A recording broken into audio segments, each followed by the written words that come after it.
அருட்பெரும் ஜோதி அருட்பெரும் ஜோதி தனிப்பெரும் கருணை அருட்பெருஞ்சோதி அருட்பெரும் ஜோதி அருட்பெரும் ஜோதி தனிப்பெரும் கருணை அருட்பெருஞ்சோதி.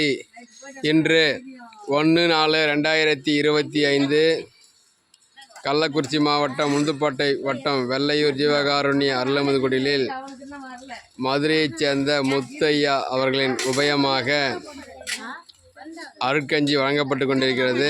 அவர்களும் அவர்கள் குடும்பத்தாரும் நீண்ட ஆயுள், நிறை செல்வம், உயர் புகழ் பெற்று பல்லாண்டுகள் சிறப்புடன் வாழ அருட்பெருஞ்சோதி ஆண்டவரிடம் விண்ணப்பம் செய்கின்றோம். அருட்பெரும் ஜோதி அருட்பெரும் ஜோதி தனிப்பெருங்கருணை அருட்பெருஞ்சோதி. எல்லா உயிர்களும் இன்புற்று வாழ்க, வள்ளல் மலடி வாழ்க வாழ்க. அருட்பெரும் ஜோதி அருட்பெரும் ஜோதி தனிப்பெரும் கருணை அருட்பெருஞ்சோதி. எல்லா உயிர்களும் இன்புற்று வாழ்க, வள்ளல் மலடி வாழ்க வாழ்க.